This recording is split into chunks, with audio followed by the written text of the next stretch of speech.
So it looks like the Kansas City Chiefs are after an offensive weapon in this year's NFL draft. Let's talk about that.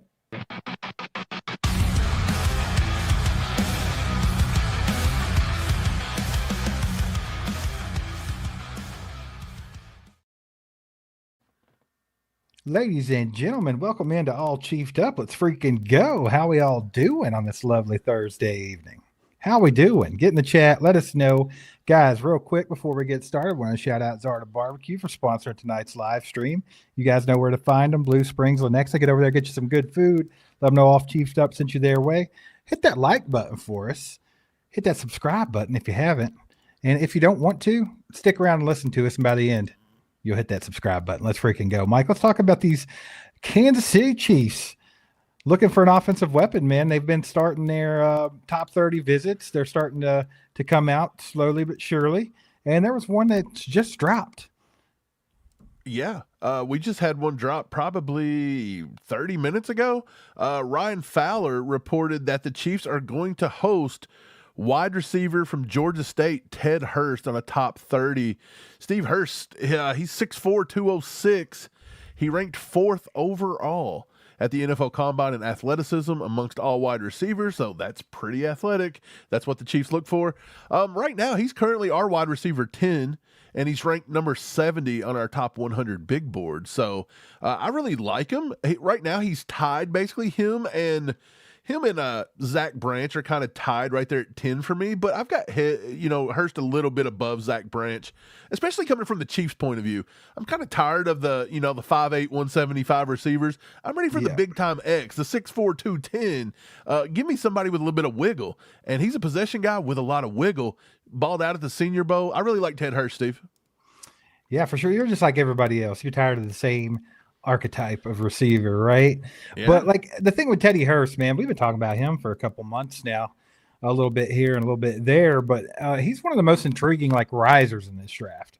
Because at first you'd hear a couple people talk about Ted Hurst, then it's a little bit more. Now he's in everybody's top 10 receivers, right? Like, or at least scratching the surface. He's had the pro day visits with the Packers, the Colts, and the Dolphins already, and now the Chiefs are bringing him in. And like you said, he's just got an elite size speed combo. He's 6'3", 206, and ran a 4.42 40-yard dash. And like you said, the 9.9 RAS score doesn't hurt. Just super athletic, great with ball tracking, great with his body control. He's a late hand specialist is what I have in my notes. And I think I've told you guys this recently, actually, in one of the other live streams, but it's so nice how he just snatches the ball out of the air, and it allows him to keep a little bit of space between him and defenders and get some yak. And man, he can do it. Really smart in the zone. If you watch his tape, he can find the soft spots in the zones.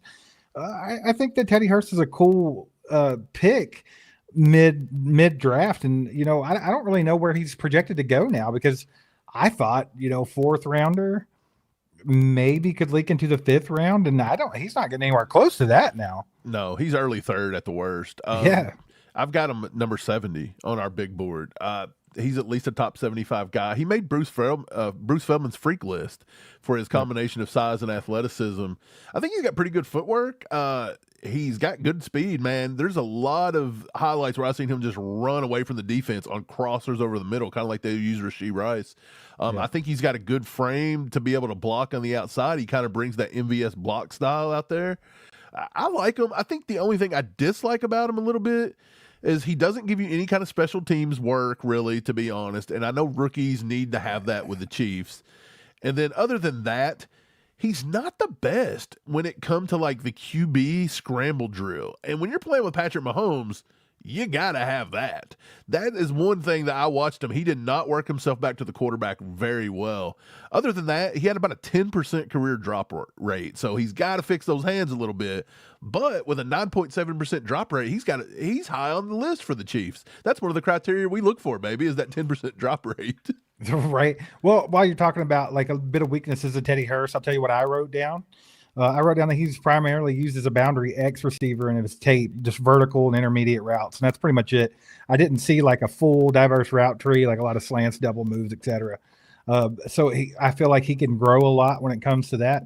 And then it's like just a lot of the other small school guys, I wrote down the level of competition because a 61% contested catch rate is kind of ridiculous, right? Yeah, that's a positive there. But you're playing in the Sun Belt. How's that going to translate to the NFL when you start getting with elite cornerbacks? Do you think he's still going to have a 61% contested catch rate? The Sun Belt, son?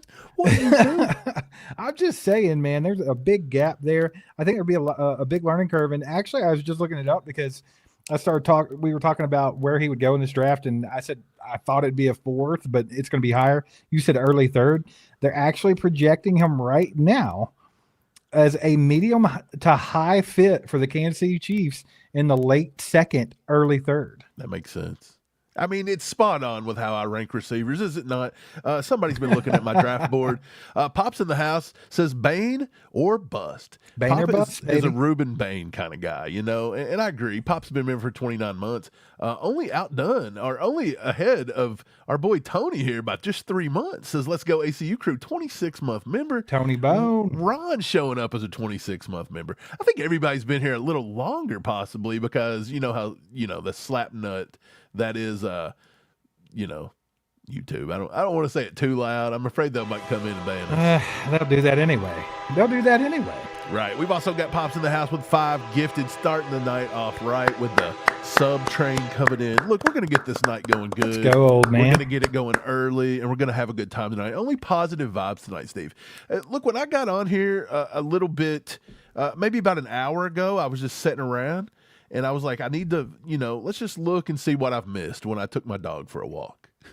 Because at this time of year, you can't even go outside for 5 minutes, and Brent Veach will drop something on you. A Chiefs news will drop on you. Usually it's when you're trying to sleep. Yeah, it's usually at some inopportune time. Like, you might be trying to take a dump. You might be trying to eat a sandwich. Who knows? But Brent Veach is like, oh, wait a second.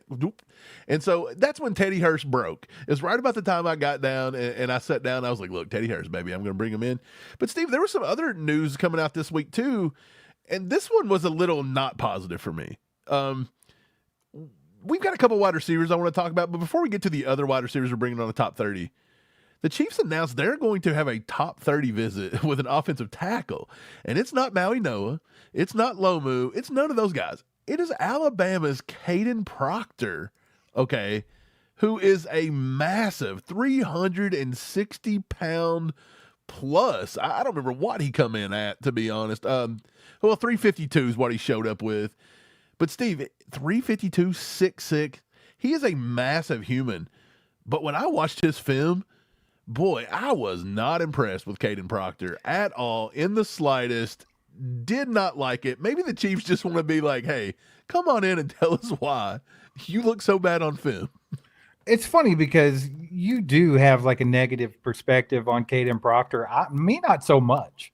Like, I don't think he's bad. Like, I don't know what you're seeing that makes you just absolutely hate him. He's a mammoth, 6'7", 360 pounds, and he's got some rare like nimbleness for a guy that big. He can move. And when I saw on tape, if he latches on, the rep's over. Nobody get away from him. Just not happening. He's a road grader in the run game.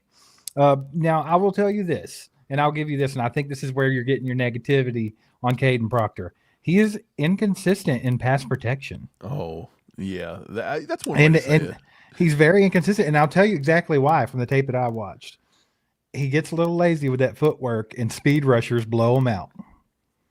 That's what's bugging you. I already know. Not to mention when he run blocks, he'll get to the second level and just whiff on everything. I've never seen him touch anybody in the second level, and I watched like 5 games. I will say that Kaden Proctor does have a lot of upside.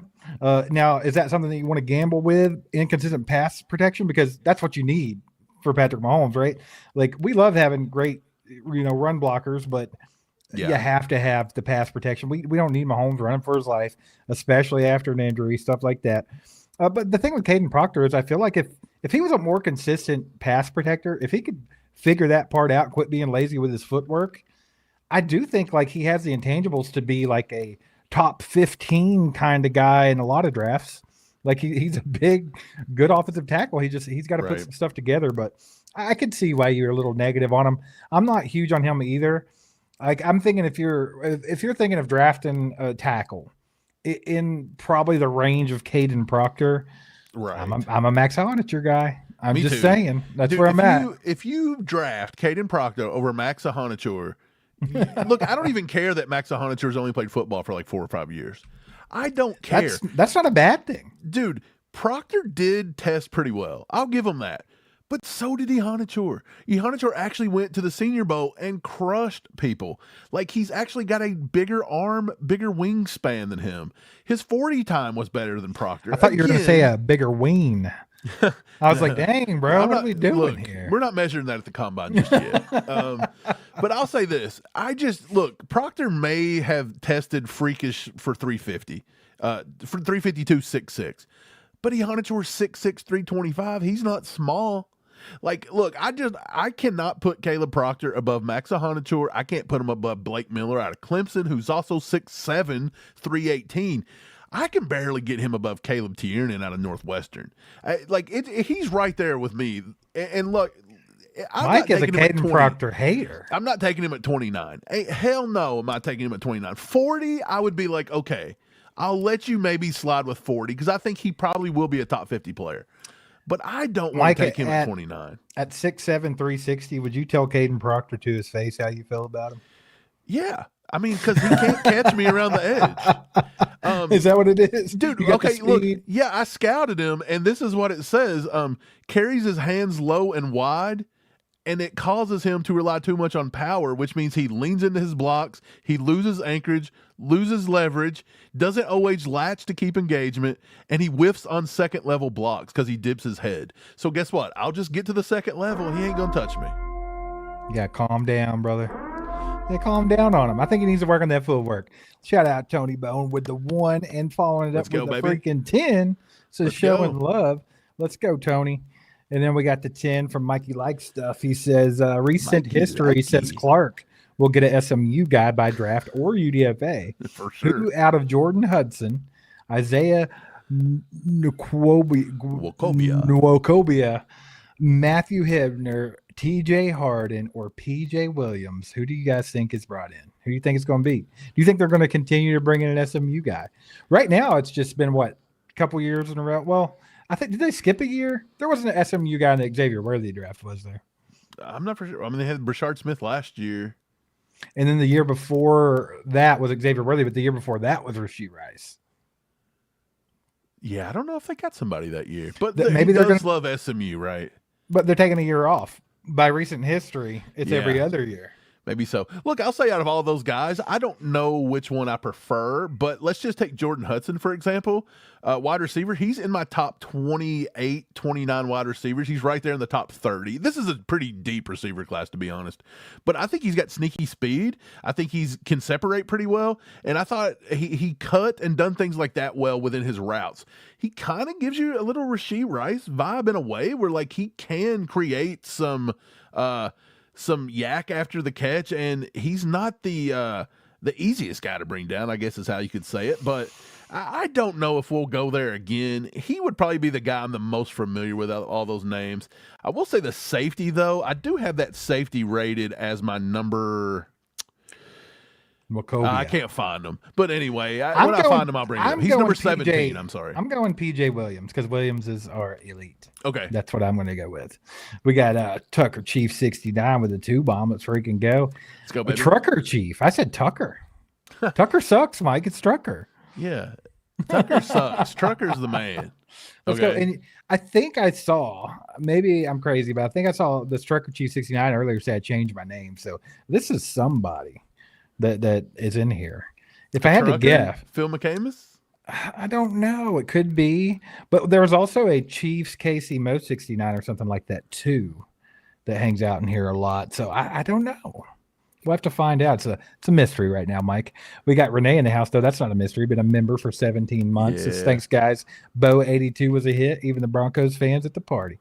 Hey, let's freaking go. She won a signed Dwayne Bowe jersey, the last members only live stream. And did you give it to your daughter for her birthday? Wasn't it her birthday or something? That's awesome. Glad it went good, Renee. If you guys want to get in on our members only live stream, it's getting ready to come up within the next 5 days. We're going to be giving away a signed Ashton Gelati jersey, and maybe you could be the next one. Just go to join.allchiefsup.com or hit that join button at the top. Guys, appreciate y'all being here. Do us a favor. Hit that like button. Let's get this out to more people. There's only 172 right now. Yeah, Chiefs Kingdom's got to show out a little bit better. We're getting close to the draft. Wake up. Wake up, guys. Wake up. But yeah, appreciate y'all being here. People's drafted out, I think, maybe. I don't think so. Well, what I do think is true is people are getting bored with good football players. We talked about this the other day. You start talking about the draft for a long time, and people start getting bored with the Reuben Baines. They get bored with the Carnell. They're so tired of seeing Reuben Bain mocked at number 9. Right. They're just craving anybody. They're like, oh, well, you know what? I like Nadami Tucker better than Reuben Baines. Let's take Tate Hurst at number 9. How about that? Yeah. We can't be doing that. But, hey, we talked about Kaden Proctor a little bit. Let's get back to the wide receivers because this is what this is all about. Chiefs are out there sniffing around for an offensive weapon. Yeah. And they brought in 2 of the best receivers in this class, Mike. And we'll start with the obvious, the outright favorite for Chiefs Kingdom to take at number 9 if he's sitting there. And that's Carnell Tate, wide receiver from Ohio State. I think that's the one that most people want.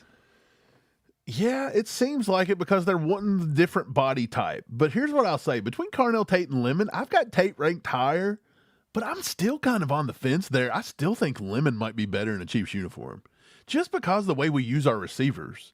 So it is what it is. But, yes, they brought in Carnell Tate.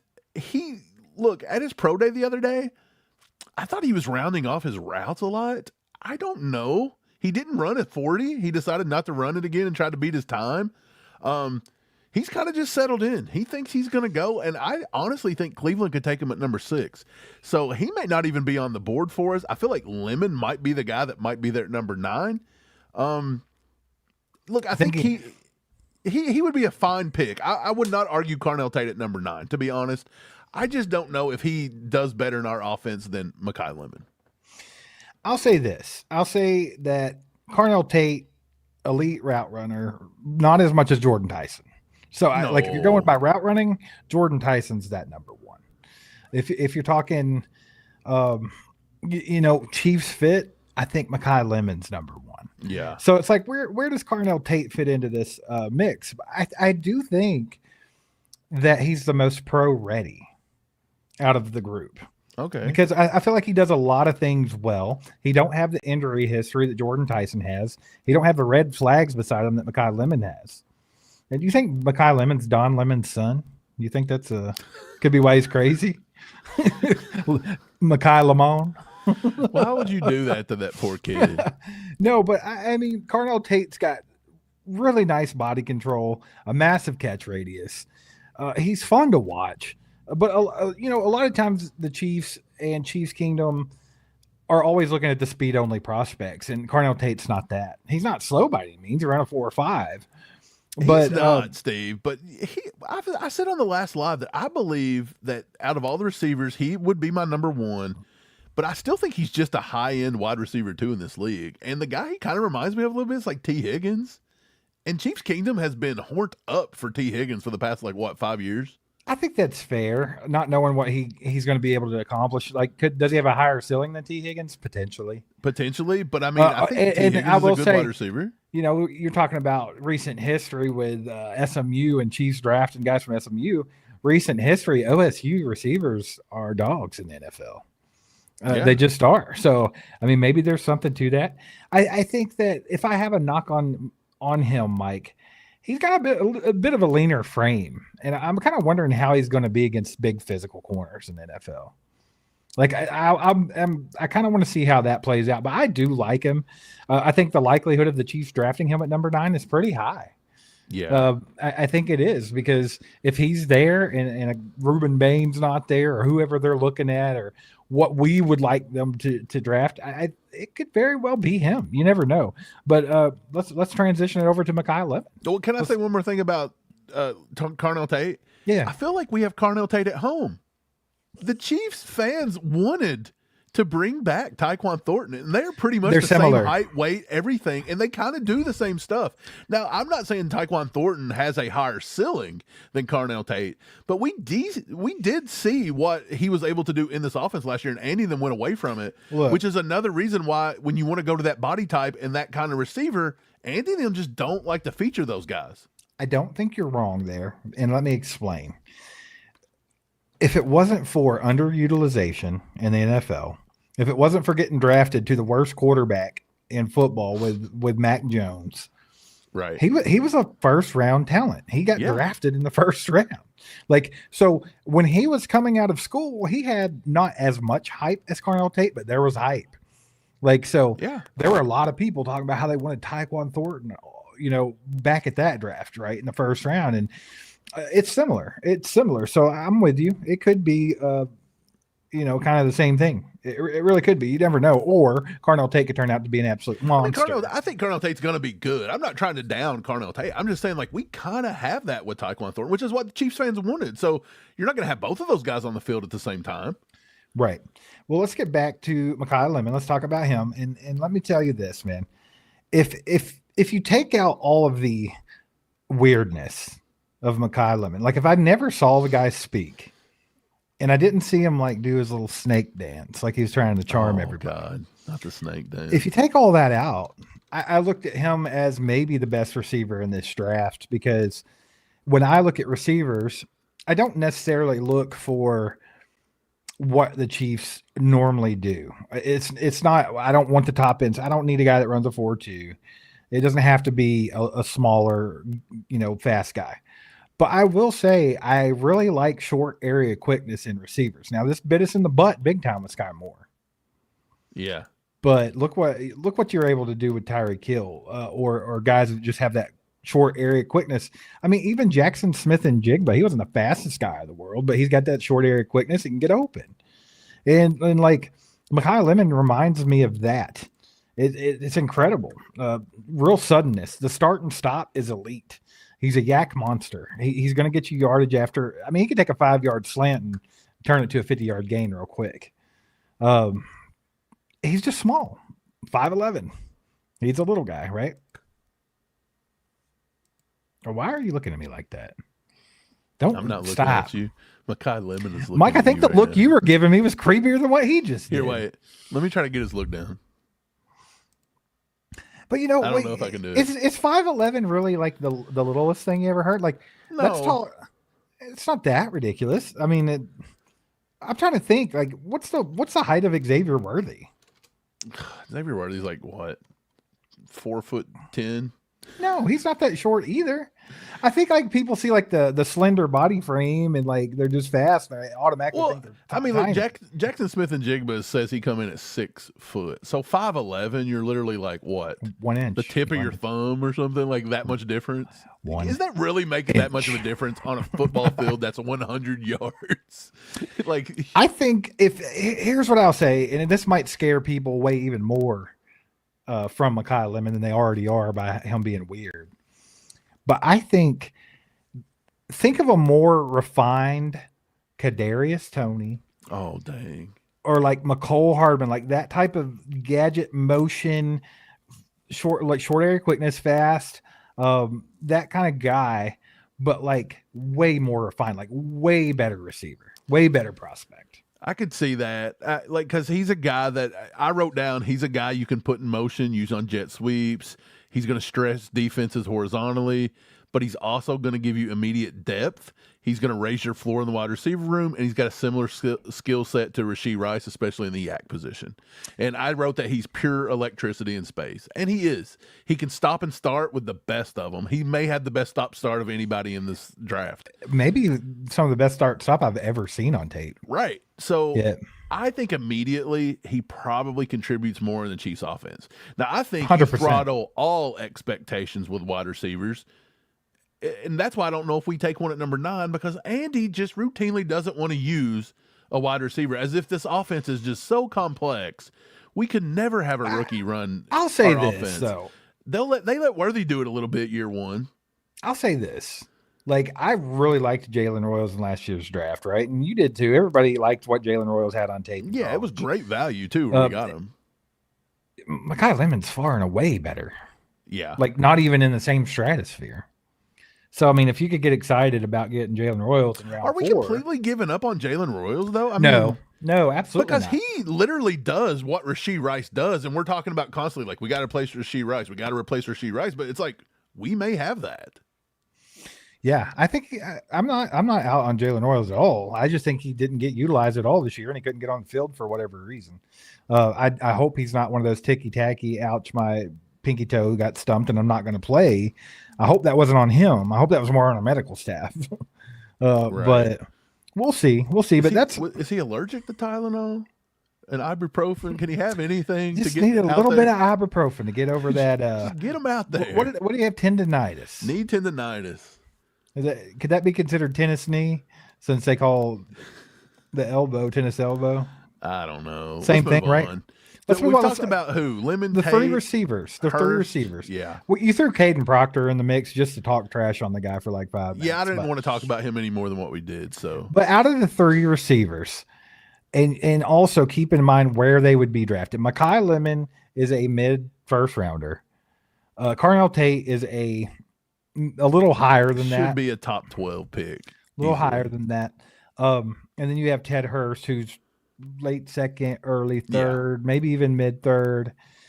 Who would you rather have, guys? I want to see y'all put it in the chat. Just would you rather, considering the value of where you're going to get them, which out of those 3 would you rather have on this Chiefs team?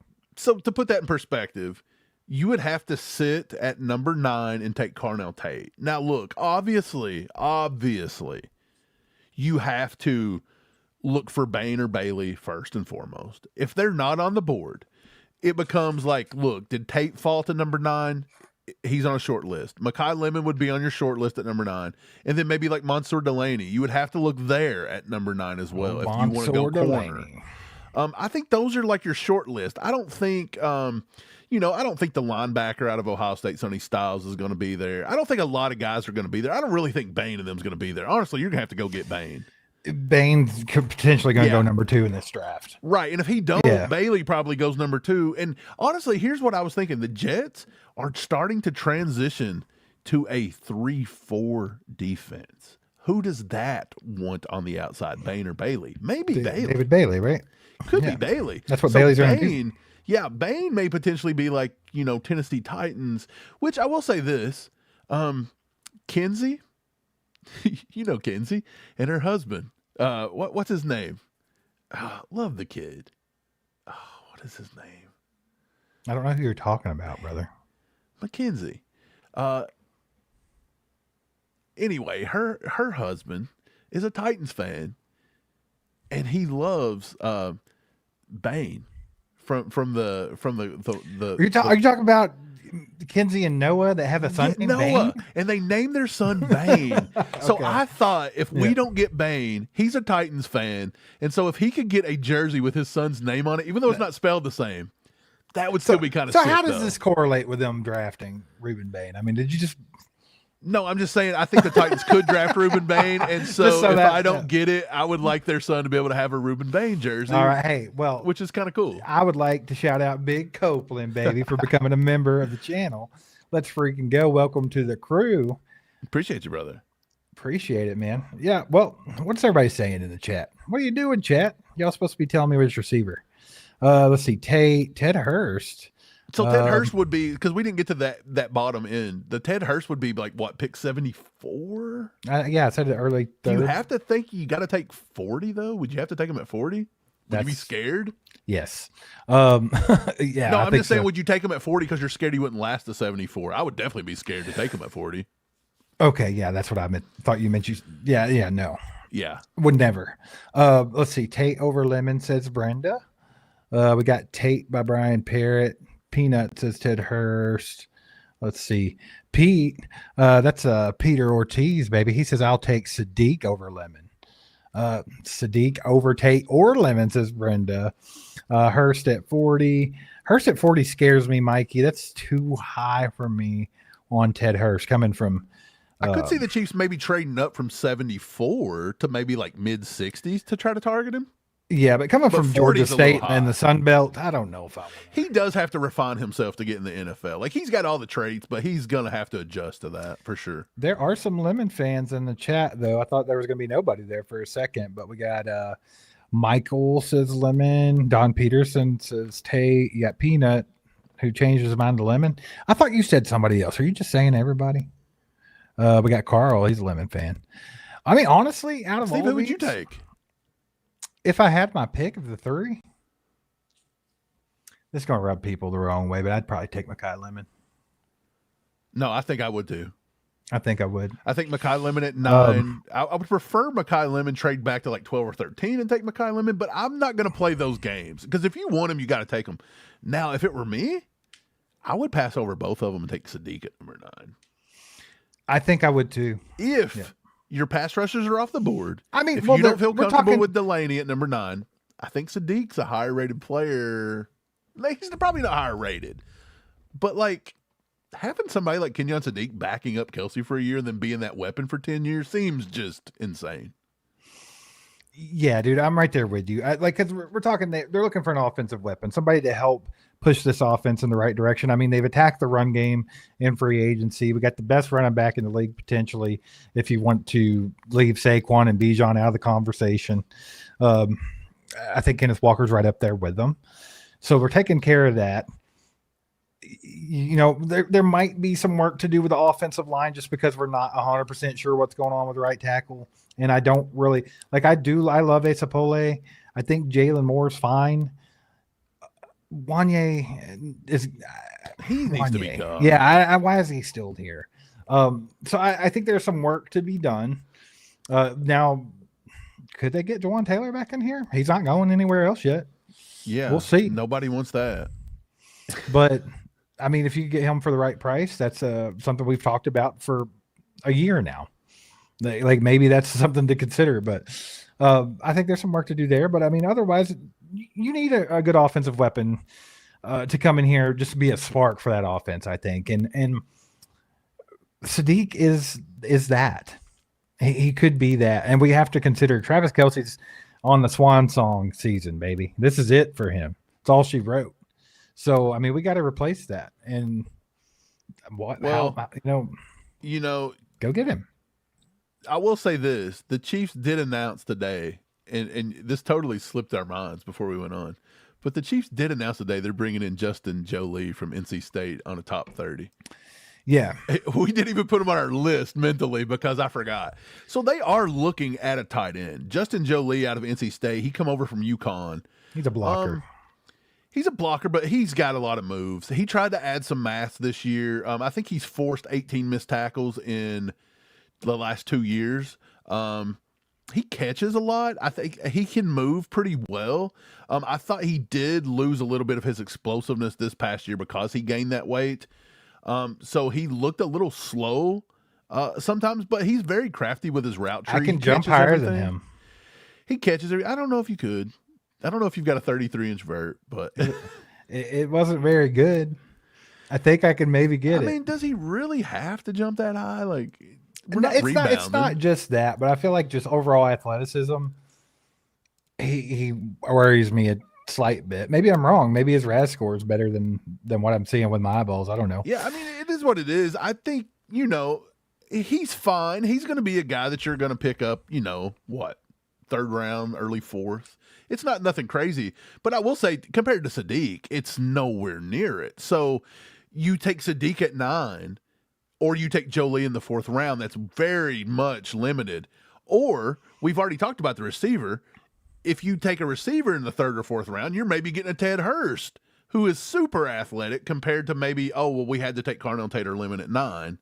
So receiver's just a lot deeper here. So I believe if you can get anybody over receiver, you probably want to do that at number 9. The legend Peter Ortiz with the 5 bumps. His thoughts on Smith playing wide receiver, running back, kick return, and going after running back like Washington for running back depth. So I wouldn't be opposed to this whatsoever. I'm a Mike Washington fan. I've been one since the beginning of the draft process, and then he kind of came on everybody's radar at the combine, right? Because he's a freak athlete.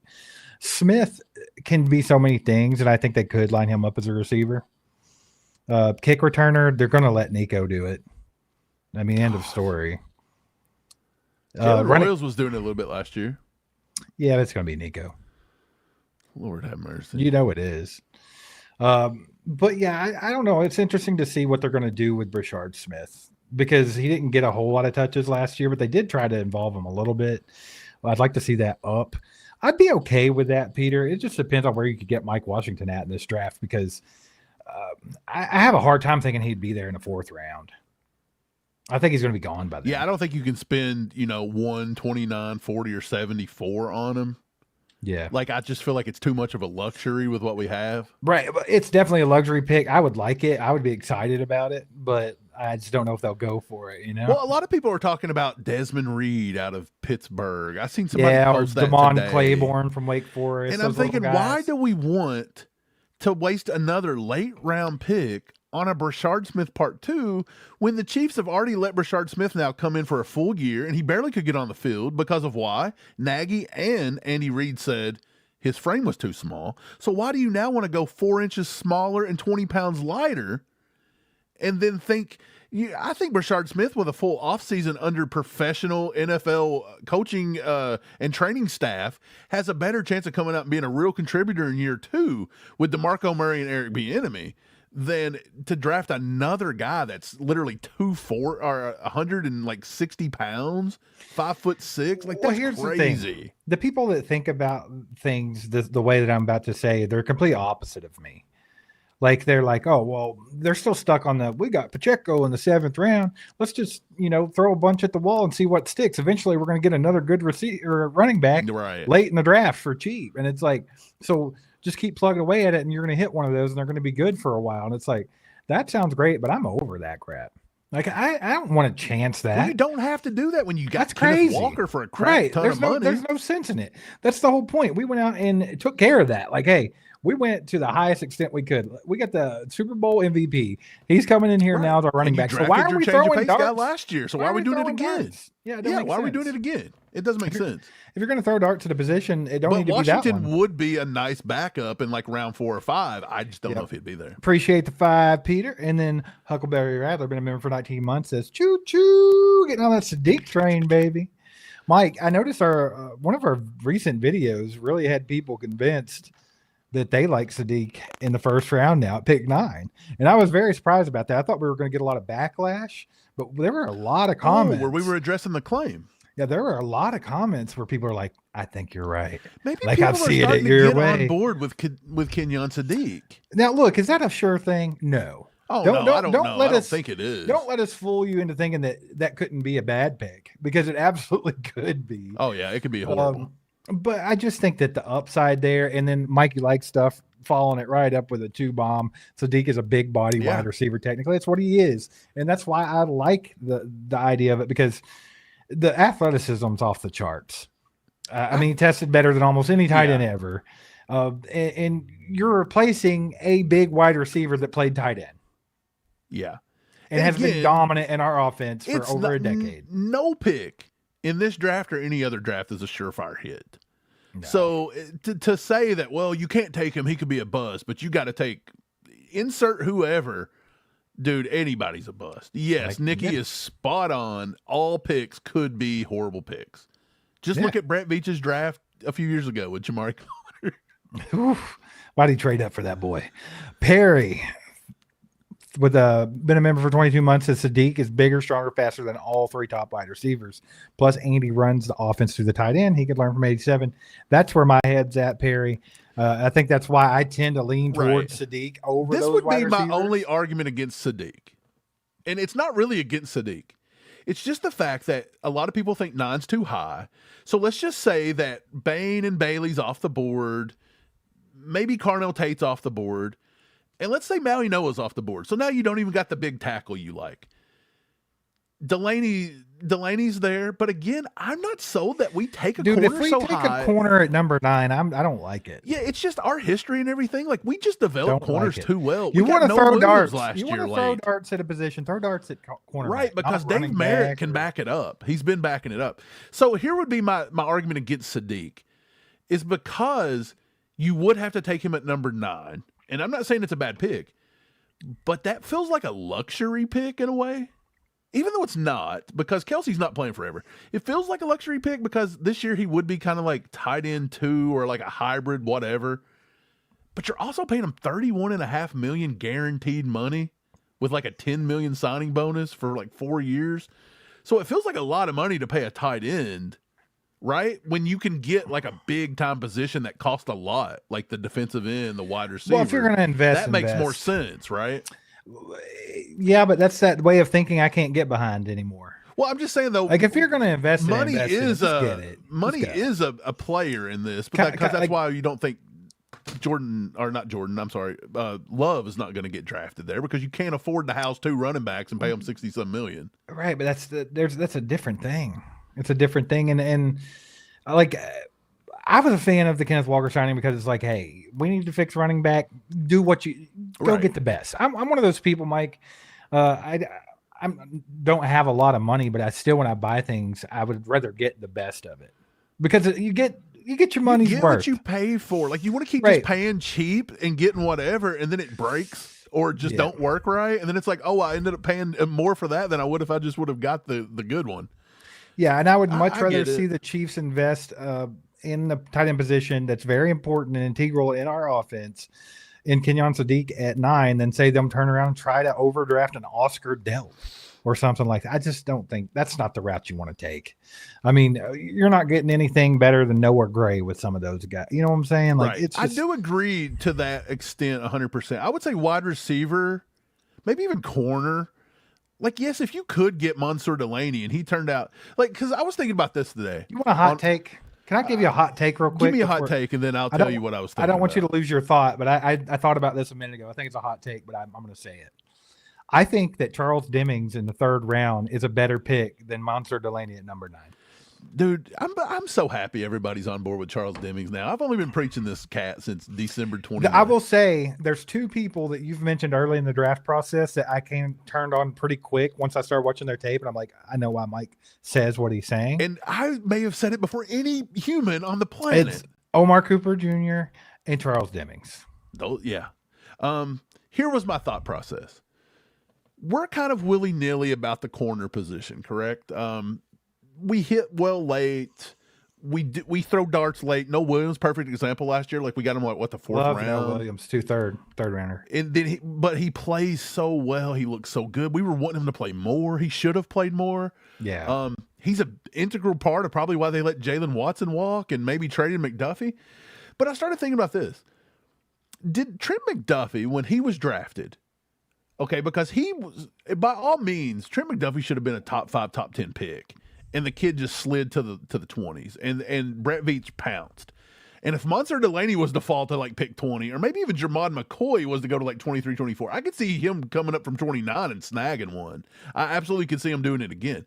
But I started thinking about this. Did Trent McDuffie show us, like what you said, did he show us that if you go get that big time corner that should be a top 5, top 10 pick, did he change the defense enough to change your mind there to be like, well, look, if we can get Delaney and he can turn in to McDuffie, look what McDuffie was able to do in 5 years. Delaney's fast. You know what I'm trying to say there, though? Does that make sense what I'm trying to say? He's fast. He's not Trent McDuffie. Oh, yeah. I think he's got to prove he's Trent McDuffie. 100%. Yeah, he's not. Yeah, so it's just too risky in my opinion. I think there's some corners. I just don't think it's needed. I think there's corners that fall in that 40 range. Even there's a few of them. Chris Johnson, Avion Terrell at 29 would be better than Mansour Delaney at 9. I'm with you. I don't think a corner at 9 makes sense to me. It doesn't. I'm on literally 3 positions at number 9. I'm on defensive end. There is no defensive tackles available, so I'm on defensive end. I don't think offensive tackle should be there.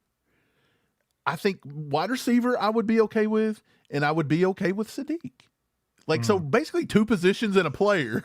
Well, you said there's no really defensive tackle you take at 9, and I agree. But I will say this. There are 2 that are going to go a lot higher than people are thinking. Who are you thinking? Peter Woods and Lee Hunter might not even be there at our pick 29. That's possible. Lee Hunter, well, he had a horrible combine, but people He's went to still his a pro day dog, today, and they still seen what they seen at the Senior Bowl. And so Peter Woods, you would have to take him at 9 if you wanted him that bad. Oh, absolutely agree. I believe they'll both go between 15 and 25. Yeah, I think so too. There's a world where a lot of players that you think is going to go high kind of could fall to 29 because there's players that people are expecting to be there that I don't think are going to be. Here's one. You mocked Caleb Banks to us at 29, and that was catching on steam. But from everything I'm hearing, I talked to a few people today that like said they had sources. I don't know if they do, but they're claiming that a lot of people in the NFL thinks that foot injury could be worse than it is, and he could fall to our 40th pick, maybe further. Well, I think that's 100% why the Chiefs brought him in on top 30 was to inspect that foot. 100%. That's it. Dude, I'm telling you, Caleb Banks is a 29 would be great for Caleb. I think Banks. That's why they're bringing in Oscar Delp. I think that's why they're bringing in a lot of these guys. Yeah, check them out. Kick the tires on it. See what's going on. Mikey likes stuff with a 2. Says we've been paying premium at tight end for years. Now, Kelsey did give us a little bit of a hometown discount for a lot of his career.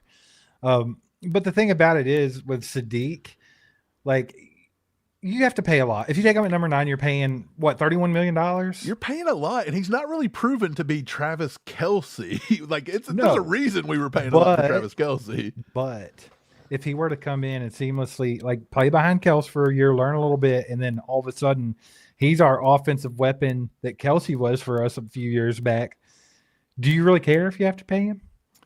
Because if you're getting that type of production, it's like, get your checkbook out. I'll say this, because a lot of people's like, dude, it would be great. I've even seen it with Oscar Delp. Just bring him in, let him play behind Kelce for a year and learn. Well, Jared Wiley's played behind Kelce for a couple years. He stinks. He did have an injury, but I'm not going to.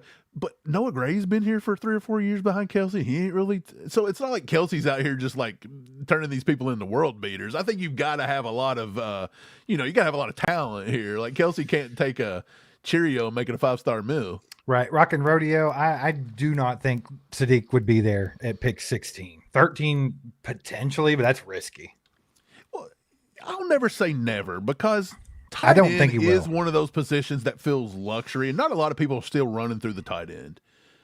But I'll say that I would be scared. If you like the kid, you better take him at 9. Don't play the game. That went in the top 10 last year. He went above the guy that had the hugest college career ever, Tyler Warren. And he both went top pick 14. 13. So it's like, I just 14. don't see it, dude. I think one of these dudes or these teams are going to grab these dudes, like Sadiq, like someone that's that How athletic. far ahead is Sadiq in your mind? How far ahead of an Eli Stowers is he for you? Well, because let's say Eli Stowers, I like Stowers, Max Clare, Michael Trigg, those guys maybe at like say pick 40. Do you think Kenyan Sadiq at 9 is much better value than Eli Stowers at 40? This is the easiest way I can put it. And I'm not saying this is 100%, but this is the way my brain thinks right now. Kenyan Sadiq, Brock Bowers. Okay. Eli Stowers, Mike Gesicki. I'm not going to argue that. I kind of like that. Do you feel that? Does that make sense to you? But you wanted to go get Mike Gesicki in our offense. I think if Mike Gesicki would have been in our offense, he would have been a monster. So if Eli Stowers comes into this offense, potentially, he could be a monster. But he cannot block worth a piss. No. Sadiq is one of the better blockers. And I think Mike Gesicki was a lot faster than Eli Stowers. Really? I thought Eli Stowers tested off the charts. Didn't Mike Gesicki run a 4.3? Or am I crazy? That is possible. Eli Stowers run a 4.51, which is elite for a look it up. Maybe I'm crazy. It's either a 4.3 or 4.4 Mike Gesicki ran. He's a big boy. Mike Gesicki. What a last name. Mike Penn Gesicki State, Combine. Right? Yeah, I'm not crazy. I'm not confused. I'm pretty sure. Mike Gesicki ran at his NFL Combine. Let's see. It's loading. It's taking a little bit of time because NFL Network's got about 400 ads. He's 6'5.5", 247. So let's put that in context first. 6'5.5", 247. Stowers is 6'4", 239. So he's an inch shorter and 4 inches or 5 to 6 pounds lighter. So he should run faster, right? Gesicki ran a 4.54. I thought he ran a 4.3 or 4.4. Stowers is faster, 4.51. I could have swore he tested off the charts in the 40. Gesicki jumped 41.5 vertical. Stowers had a 45.5, 4 inches higher, dude. Stowers literally jumped 46 freaking inches, bro. His vertical was nuts, bro. Yep. Stowers literally touched a cloud. He's athletic, dude. Stowers is pretty athletic. If you told me that you could get Stowers at 40, I would almost be fine with it. Our boy Iron Price in the house with 5 gifted memberships. Let's get ready to suck it. Yeah, let's go. Let's go, Iron Price. Man, Iron Price, I'm so glad you're here today, brother. With the 5 gifted. Look, shout out to Pops too for another 5 gifted. That's 10 gifted today. I like bringing people in right before we're giving away that jersey. Because recently recently it's been like people that just become members have won 2 in a row. Yeah, true. Suck it! Suck it! We got 2 words for you! Suck it! Shout out Iron Price, you're a legend. Let's freaking You're waiting go. for me to stop talking so you can play the suck it. I know, that's all I wanted to do, man. Look, I'm going to bring out the fingers. You delayed the inevitable. Look. Oh, God. Listen to me. Dude, I love this. Why don't you use that more often?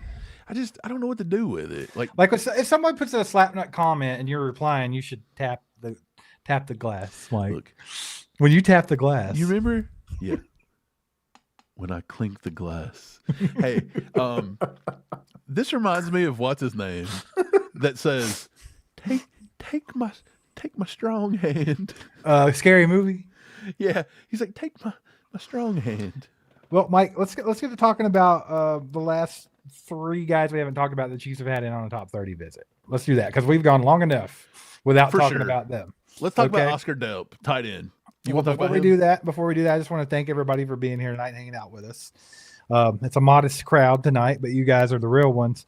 Appreciate you guys. Hit the like button if you haven't. If you haven't subscribed to the channel yet, please do so. Hang out with us more often. That'd be awesome. And if you want to be a member and you want to be get a chance at winning that signed Ashton Gelati jersey here in the next few days when we do our members only live stream, make sure to go to join.allchiefed.com or click that join button at the top. Mike, let's talk Oscar Delp. Let's talk about him a little bit. Can I start? I'll talk about Oscar Delp. Absolutely. You go first. Just outright feelings about Oscar Delp when I don't get into like my notes about him, but just thoughts. I think that Oscar Delp is good. I think that he has potential. I think he's a scary pick if you take him too high, though. He's got the injury history, and I think that he is overhyped right now in our space. I do. A lot of people are talking about Oscar Delp like he's a first-round pick, tight end, greatest person to ever play, and I'm sorry, I just don't see it. But he is a fluid athlete. He can stretch the seam a little bit. I do like that about him. He's a high-effort blocker, and he's not afraid of getting in there and doing the dirty work. So you got to love that about Oscar Delp. Where does he fit with the Chiefs in that Kelsey succession plan? No one's going to replace Travis Kelsey. I understand that. But Delp does have some receiving upside to be a tight end 1 post Kelsey and can contribute as a blocker immediately. But I do think that kind of puts him into that Noah Gray, Jared Wiley range. Yeah. And I feel like we don't need more of that. Like, that's why when I talk about tight ends, it's like, go big or go home. Grab Sadiq, or at the very least, grab Stowers, and let's just make it happen. Because we've been trying to, throw darts in the middle of the draft with like Jared Wiley, or let's sign this UDFA and Jake Brenningstool. Maybe he'll turn out to be something great. But like, it's the same to me with any position, just as it is with the running back position. Can we please stop that and just get somebody that we, go big or go home? That's all I'm saying. The likelihood of them actually drafting him, I think, is kind of medium to low. And I think it really depends on that medical staff report, to be quite honest about it, because he's got the foot problem too, right? Yeah. So I think he could be a late second to third round draft pick if somebody really needs a tight end. But I don't see him any better than a 4th round pick, in my opinion. That's probably where I'd grade him, somewhere in there. Right. Look, the medical is what you got to worry about, which is why he's coming in on a top 30. He did run a 4.48 at his pro day, which is elite. That's the fastest 40 behind Kenyan Sadiq. But it's only about 0.03 seconds faster than Stowers. So it's not like there's nobody else that can even get close to him. So he was right there, though. 4.48, which is pretty elite. He had a pretty elite vert. He had a 38.5. Now, look, that's not like insane elite. Again, we just talked about Stowers having a 45.5. Stowers almost jumped 7 inches higher than this dude. That's like literally like this far. That's insane. So I do think there's a lot more talent early. So I don't think Oscar Delp is literally I don't think he's a top 74 pick, in my opinion. So I start looking at Delp around round 4 for me. He's my number 11 tight end. He's behind Sadiq, Stowers, Claire, Bentley, Trigg, Jolie, Eli Raridan, Jack Andrews, Joe Royer from Cincy, and Marlon Klein out of Michigan. I even got a little higher than him right now. So there's time for him to move up, but I just think he was underutilized at Georgia, and that could be something to where there's a lot of players that be it college basketball, college football, their games just don't translate to college, but they can come to the NFL or the NBA and they'll just translate, right? Maybe he's one of those kind of guys. So I don't want to write him off completely. I just don't think he's worth a top 74 pick for me right now. Could he be like a Dallas Goedert type where he just comes in and fits really well and he's good? Absolutely. But I just know it's pretty risky. And to me, it's no different than what they were trying to do with Jared Wiley. It kind of feels like that in a way, but I think he's way probably more athletic than Wiley was. Potentially. Which, I mean, Wiley was pretty athletic. He kind of had Kelsey vibes in his college state. But yeah, you're true. I mean, I remember remember that everybody was famously quoting somebody. It was like, this is Kelsey 2.0. Kelsey 2.0. Boy, Kelsey had a pretty bad career so far. Pretty rough. Huckleberry with the 2 says, I'm just tired of Patty not having weapons. Fix it. That's kind of where I'm at. Patty needs a good running back. You go get him Ken Walker III. Patty needs a tight end because Kelsey's retiring. Draft him Sadiq. Like you only get the best for the best. Okay? Let's stop with this bargain bin shopping. I'm not a fan. Like, do what you got to do. That's all I got to say about it. But yeah, let's move it along. Let's talk about a defensive player, Mike. And yeah, I'm going to save defensive players. I'm going to save my favorite for last. Okay. Let's start with cornerback Chris Johnson of San Diego State. This kid's fun to watch. I think he's good. I do think he's really good. He had the best zone coverage grade in the country at a 91.9. Graded out in his last year of college. Elite football IQ. He rarely misses tackles. He only had a 5.6% missed tackle rate. And he has massive 10-inch hands. He's just long. He's like that big physical corner. But normally when you have those types of guys, now they are handsy, and he's probably going to get called for holds here and there. But the fact that he has a 5.6% missed tackle rate, that's like 200 times better than L'Jarius Sneed, who was always the top of the league in missed tackles and penalties. So it's like, I do like that about him. I think he's pretty clean and pretty refined for a San Diego State guy. I mean, to be quite honest about it. Yeah. Now he does lack elite speed, so it makes it tough in his recovery. If he gets beat early in a route, he doesn't recover well. And I think that's the biggest knock I had on him. But I think he's a really good fit for Spags in the way that he likes to use his corners. And like I said, he's great in the zone. And Spags has been playing a lot more zone the last couple of years than we had previously. So, yeah, I think there's a chance. There's a medium likelihood that they could look at him in day 2. I think there is. It's possible. That is one of the reasons he's pretty good in zone, man to man. He there's a lot to be desired there. Yeah, he doesn't use his hands very well. He doesn't. He isn't strong with his punch. There's just some things I don't love in man-to-man coverage. I think he only graded a 74 per PFF, whereas in zone, you said he was a 92, basically. He does well in the run game as run support. Now, it's not going to be – honestly, Trent McDuffie is pretty good in run support at times. L'Jarius Sneed was very good at run support. I don't know if he's that good in run support compared to those two. Even Jalen Watson was good in run support at times. Yeah, he still whiffed a little bit, though. Right. Yeah, so he's decent. I'll say, look, he was much better in 2025 than he was in 2023 and 2024. That's a positive. Now, I'm not saying he was trash in those years either. I think he graded out as a 74 in both of those, which is 14 points above average, according to PFF. But this year, he only allowed a 16 passer rating when targeted. So, I mean, he had a big-time jump this year. If you want to watch a good game, go watch Cal. I believe it was Cal, like week 2 or week 3. That was the game I watched of Chris Johnson. Dude, that was a great way to start on Chris Johnson film because that was a amazing game. And then I went and I was like, what was his worst graded game? So I went and looked, and it was Fresno State at like week 9 or 10.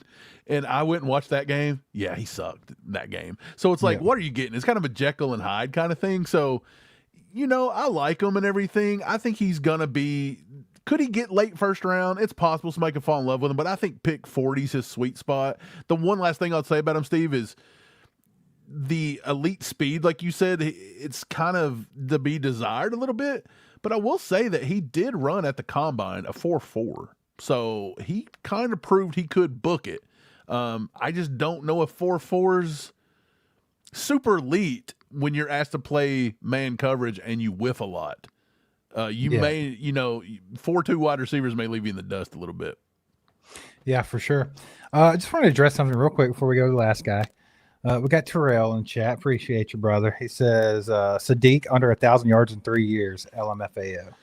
And that's the big knock on Sadiq. Tight ends are under 1,000 yards in 3 years. Well, just to put this into perspective, like they didn't use them a lot in Oregon. And here's the thing. If you go to all-time tight end receiving yards in college football, right? Do you know who number one is ever? Dude, I just don't off know. the top of your head? Off the top of my head, all time. With 2,901 yards. Recent? A recent guy? Not like recent, but like 2000s. Dennis Pitta. Would have never come up with that name. You know who the number 2 is? Chase Kaufman.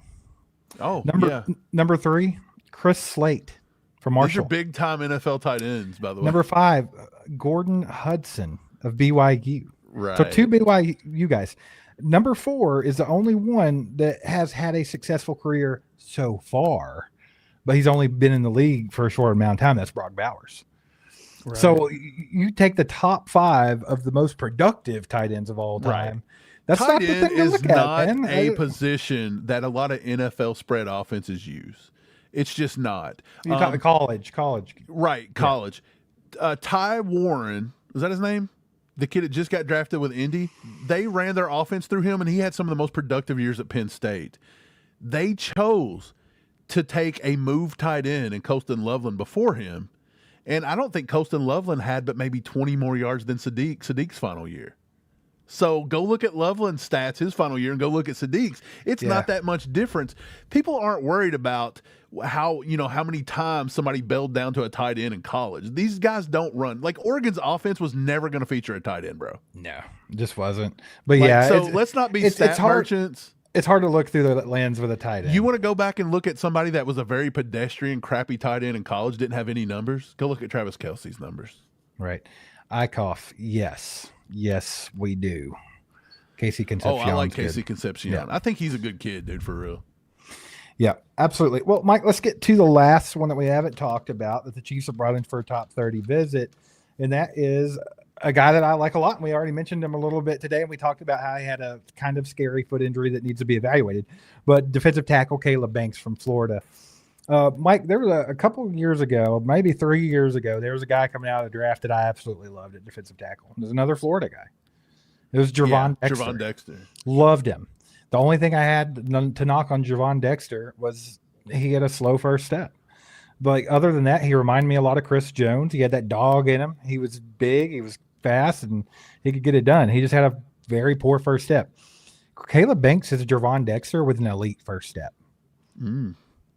That's what I see with him, dude. I mean, he's 315 pounds. He's massive, but he's got an elite, quick first step.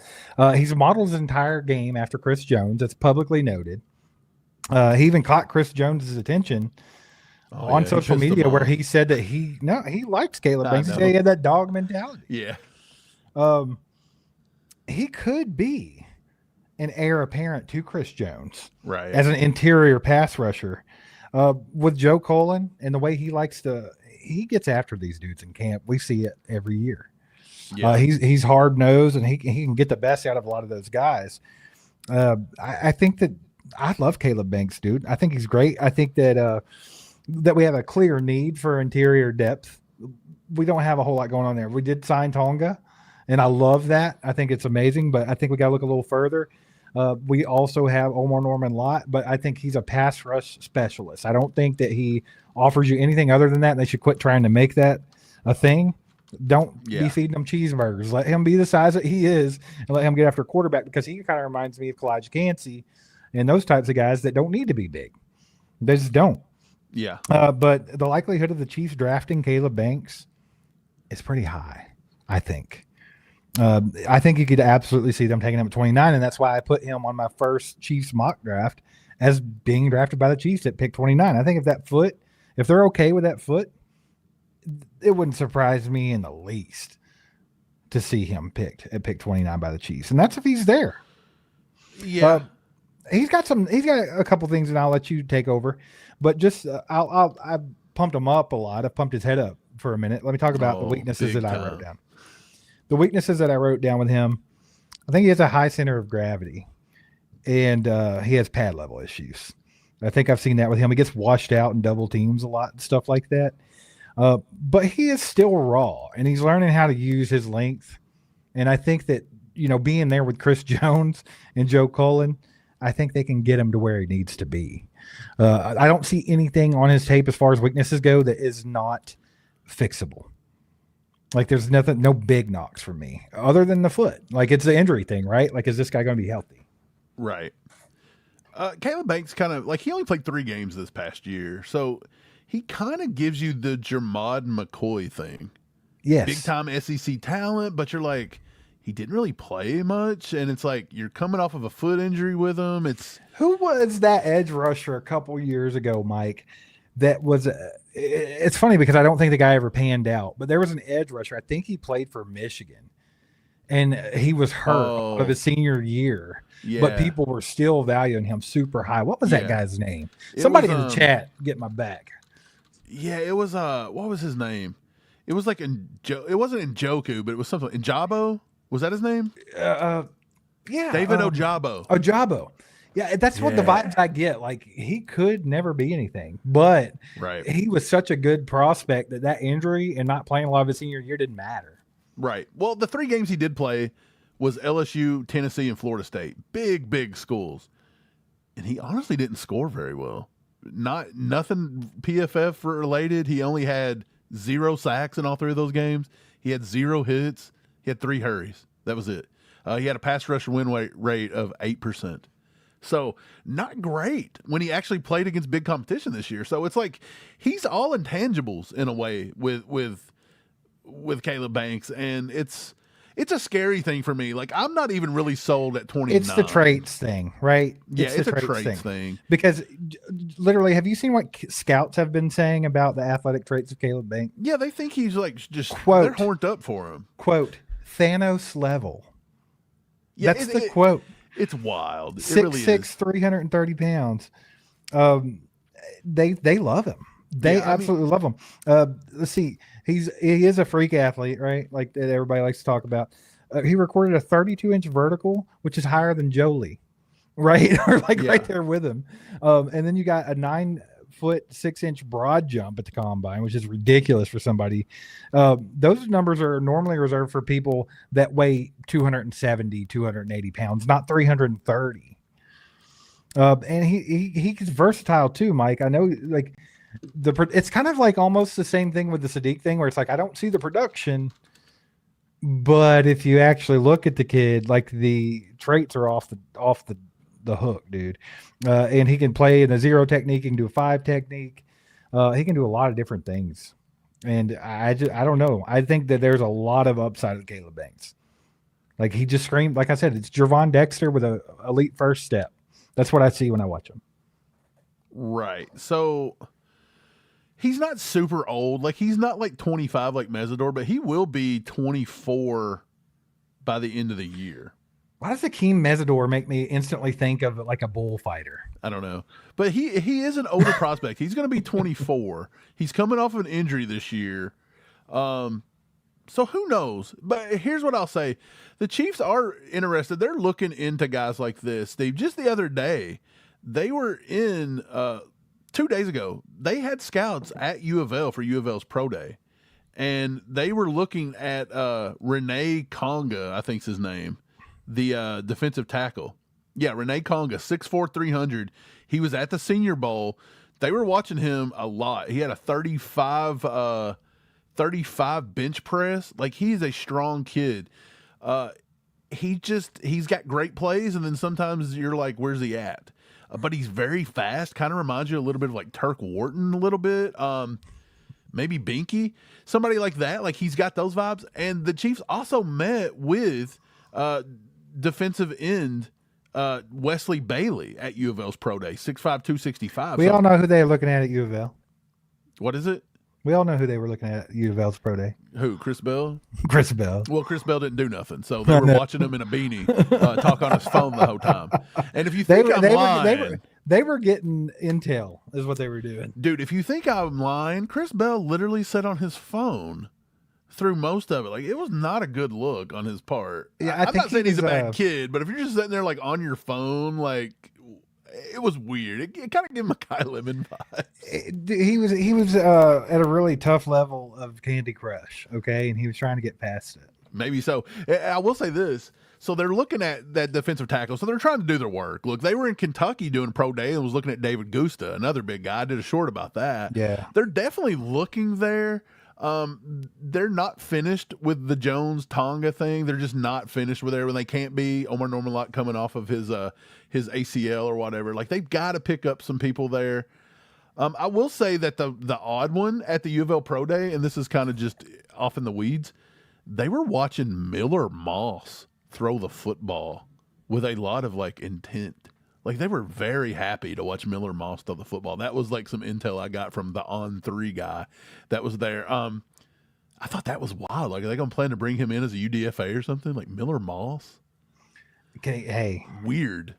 We've had Oladokin on this roster for how long? Like, I'm just saying, like, we're at the Louisville Pro Day looking at Conga and all these guys, and we're watching Miller Moss throw the football. Like, what are we doing? I was laughing at everybody in the chat calling me out. They're like, "That's a matador, not a Mesador." Yeah, maybe that's why. Maybe that's why I think of it. I don't know. Maybe you should put Mesador in a matador outfit.